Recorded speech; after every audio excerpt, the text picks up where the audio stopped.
ભરૂચ પાંજરાપોળથી પ્રયાગરાજ મહાકુંભમાં જવા માટે શ્રદ્ધાળુઓની બસ રવાના। ભરૂચ પાંજરાપોળથી ભરૂચ ધારાસભ્યની ઉપસ્થિતિમાં ગૌ પૂજન કર્યા બાદ પ્રયાગરાજ મહાકુંભમાં આસ્થાની પવિત્ર ડૂબકી મારવા માટે ભરૂચથી પ્રયાગરાજ જવા શ્રદ્ધાળુઓ રવાના થયા હતા। હિન્દુ સનાતન ધર્મમાં મહાકુંભનું વિશેષ મહત્વ રહ્યું છે અને આ પૂર્ણ મહાકુંભ 144 વર્ષમાં માત્ર એકવાર આવે છે। ભારત સહિત વિશ્વભરમાંથી શ્રદ્ધાળુઓ પ્રયાગરાજમાં પવિત્ર સ્નાન માટે પહોંચી રહ્યા છે। ત્યારે ભરૂચથી પણ શ્રદ્ધાળુઓની એક બસને ધારાસભ્ય રમેશ મિસ્ત્રીએ પ્રસ્થાન કરાવ્યું હતું અને યાત્રાની શુભકામનાઓ પાઠવી હતી।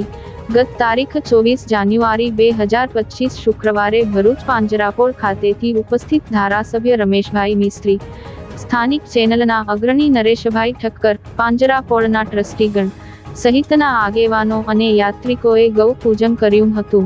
ઉપસ્થિત પરિવારજનોએ પ્રયાગરાજ જનાર યાત્રિકોને યાત્રાની શુભકામનાઓ પાઠવી હતી। ત્યારબાદ શ્રદ્ધાળુઓની બસને ધારાસભ્ય રમેશ મિસ્ત્રીએ પ્રસ્થાન કરાવ્યું।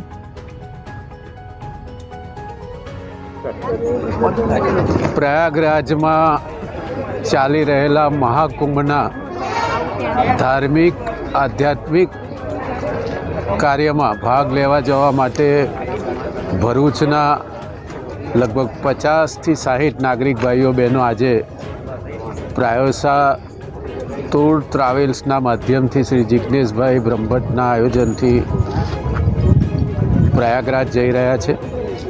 સૌ જે ધાર્મિક શ્રદ્ધાળુ ભાઈઓ બહેનો છે એમને ખૂબ ખૂબ શુભેચ્છાઓ। પરમાત્માના આશીર્વાદ અને કૃપા એમના ઉપર સતત રહે। આખા દેશમાંથી કરોડો લોકો, અત્યાર સુધીમાં 10 કરોડથી પણ વધારે લોકોએ ત્યાં સ્નાન પ્રાપ્ત કર્યું છે। આપણા ભરૂચના ભાઈઓ બહેનો પણ જે જઈ રહ્યા છે એ વિના વિઘ્ને ત્યાં પહોંચશે।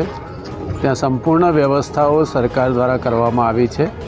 દર્શન કરીને સ્નાન કરીને પરત ફરે અને માતાજીની મહાદેવની કૃપા એમના ઉપર સતત વરસતી રહે એવી આપણે આજે બધા શહેરના નામાંકિત આગેવાનો ભેગા થઈને એમને શુભેચ્છા પાઠવીએ છીએ।